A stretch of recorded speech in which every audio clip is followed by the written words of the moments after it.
Hello दोस्तों, नमस्ते। मैं परबत सिंह राणावत एक बार फिर ऑनलाइन क्लासेस में आप सबका स्वागत करता हूं। दोस्तों, जलवायु के पार्ट 2 में दोस्तों एक प्रश्न था जिसका आंसर आपको चेंज करना पड़ेगा। सर्वाधिक दैनिक तापांतर वाला जिला कौन सा था? तो सर्वाधिक वार्षिक तापांतर वाला जिला तो चूरू है और दैनिक तापांतर वाला जिला दोस्तों चूरू है। इसमें आपको पार्ट 2 में सुधार करना है। अब दोस्तों इसके साथ ही अब आगे बढ़ते हैं प्रश्न नंबर 56 से, जिसके एक एक प्रश्न को आपको देखना है और इसमें क्या सही है। भारत में सबसे पहले मानसून का प्रवेश किस राज्य से होता है? देखना किस राज्य से होता है, तो केरल, अंडमान निकोबार द्वीप, तमिलनाडु और पांडिचेरी। और भारत में सबसे पहले जहाँ तक बात है दोस्तों, ये केंद्र शासित प्रदेश है, लेकिन अगर अंडमान ऑप्शन है तो सबसे पहले आपको इसमें लेना है। अंडमान निकोबार में भी यदि निकोबार है तो सबसे पहले निकोबार को लेना। अगला प्रश्न है, प्रायद्वीपीय भारत में सबसे पहले मानसून का। अब प्रायद्वीपीय भारत मतलब ये वाला जो भारत है, कौन सा वाला? ये वाला जो भारत है, ये वाला, ठीक है दोस्तों, ये वाला, ये फिर ऊपर चढ़ के जो ये प्रायद्वीपीय भारत है। अंडमान निकोबार यहाँ पर है, तो दोस्तों स्वाभाविक सबसे पहले निकोबार, फिर अंडमान और फिर यहाँ केरल पे आएगा। तो यहाँ पर प्रायद्वीपीय भारत में क्या आंसर हो जाएगा दोस्तों? केरल। राजस्थान में अधिकांश वर्षा किस महीने में होती है? राजस्थान में अधिकांश वर्षा यानी कुल वर्षा का 90% है वो जुलाई में होती है। कितना दोस्तों? 90% वर्षा ओके। 10% बारिश है वो अगस्त में होती है, ये ध्यान रखना आप। राजस्थान की सम वर्षा कितनी है? यानी कि देखना दोस्तों, जैसे राजस्थान का ये मैप है तो अरावली के इस तरफ और अरावली के इस तरफ, मतलब अरावली में जो है 50 है, तो अरावली के इस तरफ 0 से 50 और इधर 50 से 100। तो अरावली राजस्थान का 2 भागों में बांटता है और वो है 50 सेंटीमीटर। तो 50 सेंटीमीटर वर्षा दोस्तों सम वर्षा के अंदर बांटता है ओके। राजस्थान की औसत वर्षा कितनी है? 50, 55, 57 सेंटीमीटर। तो दोस्तों 57 सेंटीमीटर। राजस्थान में औसत कितने दिन वर्षा होती है दोस्तों? तो 29 दिन। कितने दिन औसत वर्षा होती है? 29 दिन। राजस्थान में सर्वाधिक वर्षा वाला स्थान कौन सा है दोस्तों? सर्वाधिक वर्षा वाला स्थान दोस्तों माउंट आबू, सिरोही दोस्तों। राजस्थान के किस जिले में सर्वाधिक वर्षा होती है? सिरोही, कोटा, झालावाड़। अगर स्थान आए तो माउंट आबू, ये सिरोही में, लेकिन सर्वाधिक जिला वाला तो झालावाड़ हो जाएगा दोस्तों। कौन सा हो जाएगा दोस्तों? झालावाड़ हो जाएगा। झालावाड़ सर्वाधिक जिले वाला। राजस्थान के किस जिले में सबसे कम वर्षा होती है? तो दोस्तों हो जाएगा जैसलमेर। किस में हो जाएगा? जैसलमेर। राजस्थान के किस स्थान पर सबसे कम वर्षा होती है? तो दोस्तों ये प्रश्न बहुत मोस्ट है हमारे दिमाग में। अक्सर माउंट में तो सर्वाधिक होती है, सम रहता, लेकिन सब नहीं दोस्तों, फलोदी है। क्या है दोस्तों? फलोदी। और बहुत सारी गाइडों में सम लिखा हुआ, इसका ध्यान रखना। राजस्थान में वर्षा का प्रवेश द्वार किसे कहते हैं?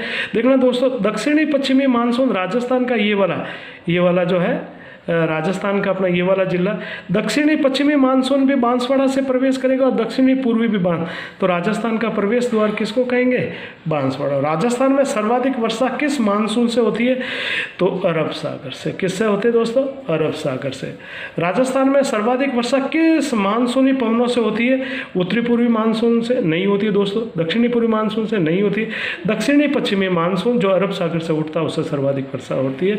पूर्व से चलने वाली आर्द्र व नमी पवनों को, पूर्व यानी राजस्थान का जो ये मैप है, यहाँ से चलने वाली पवनों को हम कहते हैं, जो पूर्व से चलकर फिर उत्तर से वापस पश्चिम की ओर बढ़ती है, उसको कहते हैं दोस्तों पूर्वैया। क्या कहते हैं दोस्तों? पूर्वैया ओके। ग्रीष्म काल में सर्वाधिक वायुदाब किस दिशा में रहता है? ग्रीष्म काल में सर्वाधिक जो वायुदाब रहता है दोस्तों, वह रहता है दोस्तों दक्षिण में। किस में रहता है दोस्तों? दक्षिण में। ग्रीष्म काल में 100 मिलीबार वायुदाब कहाँ रहता है? तो गंगानगर उत्तर में है, ये पूर्व में है, ये पश्चिम में है, तो 1000 मिलीबार दोस्तों। दक्षिण में यदि बात करें तो 1000 मिलीबार दोस्तों। ये जो उष्ण कटिबंधीय, ये 1000, ये 999, ये 998, ये 997 और ये 996 दोस्तों ग्रीष्म काल में। और शीतकाल में सर्वाधिक जो है वो उत्तर। ग्रीष्म काल में तो वायुदाब सर्वाधिक दक्षिण में रहता है और शीतकाल में सर्वाधिक वायुदाब दोस्तों गंगानगर में रहता है। ये थोड़ा सा ध्यान रखना। झालावाड़ में सर्वाधिक वर्षा का कारण क्या दोस्तों? अरावली की स्थिति, सघन दोस्तों। क्या कारण है दोस्तों? सघन। माउंट आबू में वर्षा होती है 150 सेंटीमीटर। कितने होती है दोस्तों? 150 सेंटीमीटर सर्वाधिक वर्षा होती है दोस्तों।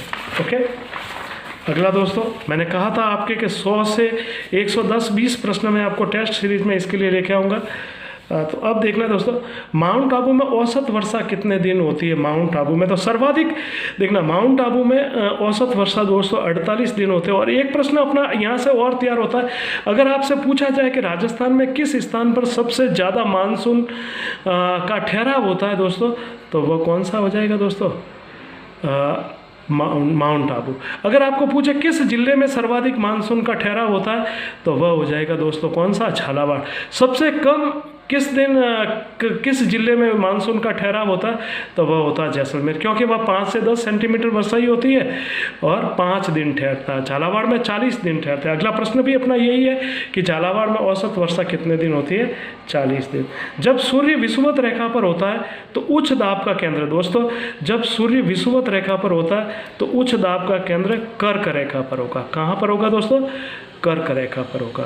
और निम्न दाब हमेशा सूर्य के साथ रहता है, ये ध्यान रखना।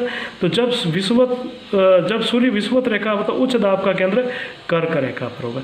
जब सूर्य विषुवत रेखा पर तो होता निम्न दाब, तो निम्न केंद्र हमेशा विषुवत रेखा, भूमध्य रेखा या जीरो इक्वेटर या जीरो अक्षांश रेखा, इसी पे होगा। समुद्र तल पर वायुदाब कितना होता है दोस्तों? समुद्र तल पर वायुदाब हमेशा 113 मिलीबार होता है दोस्तों।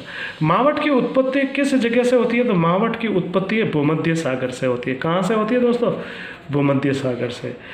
मावट किस प्रकार की वर्षा है? तो मावट शीतकाल में होती है, तो शीतकालीन वर्षा दोस्तों। मावट किस जगह से आर्द्रता ग्रहण करता है? मावट उठता कहाँ से?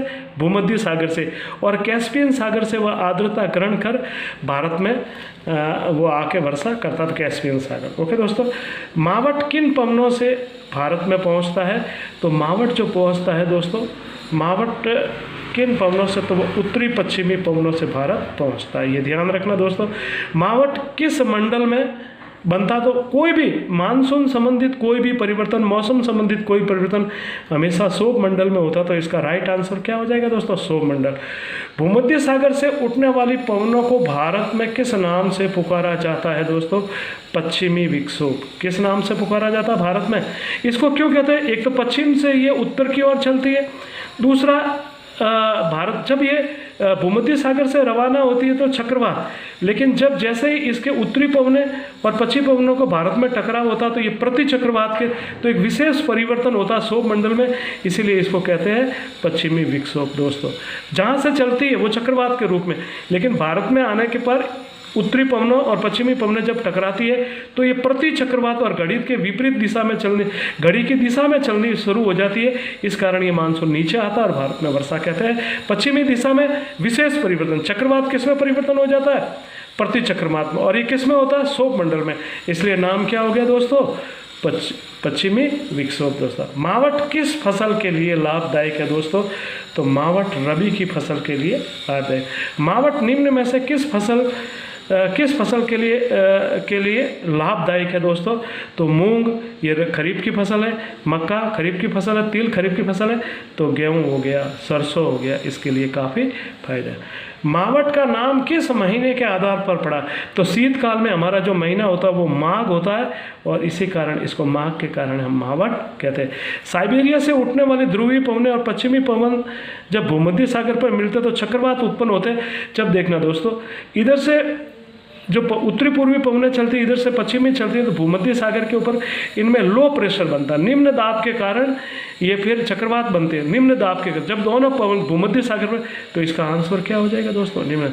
भूमध्य सागर पर बनने वाले चक्रवात कैसे चलते हैं? ये घड़ी के विपरीत दिशा में चलते नहीं दोस्तों, घड़ी की दिशा में चलते हैं, और घड़ी की दिशा में नहीं दोस्तों, सॉरी, ये घड़ी की विपरीत दिशा में चलते हैं।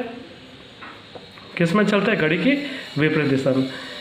भूमध्य सागर से चलने वाले चक्रवात हिमालय से टकराने के बाद के बाद कैसी हो जाती है जिसके कारण भारत में, तो मैं देखना यहाँ पर ये घड़ी के विपरीत दिशा में चलते हैं, लेकिन भारत में ये घड़ी के दिशा में मतलब नीचे उतरना, तो ये घड़ी की दिशा में चलते हैं और इनका नाम क्या होता है दोस्तों, प्रति चक्रवात। क्या हो जाता है, या तो घड़ी दिशा में, चक्रवात किस में बदल जाते हैं, प्रति चक्रवात में। तो दोस्तों ये था मेरी आज की क्लास, ये 90 वाला प्रश्न दोस्तों, देखना आप 90 वाला कि भूमध्य सागर में चलने वाले चक्रवात की दिशा हिमालय से टकराने के बाद कैसी हो जाती है जिसके कारण भारत में शीतकालीन वर्षा होती है, भारत में शीतकालीन वर्षा होती है। तो मैंने कहा ये हिमालय से टकराने के बाद क्या हो जाते हैं, ये प्रति चक्रवात, और प्रति चक्रवात हमेशा घड़ी की दिशा में चलते हैं जिसके कारण देखना जैसे ये जम्मू कश्मीर है, यहाँ पर ये तो ये ऊपर की चलते हैं, लेकिन ऊपर से आने वाली पवनें टकराते हैं तो ये फिर यूँ चलने शुरू हो जाते हैं और जिससे भारत में मानसून आता है और इस कारण यहाँ पर वर्षा होती है। तो इसका सही आंसर क्या हो जाएगा,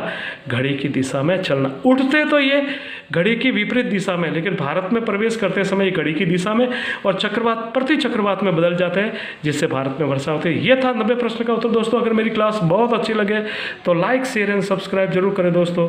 नमस्ते दोस्तों। ओके दोस्तों।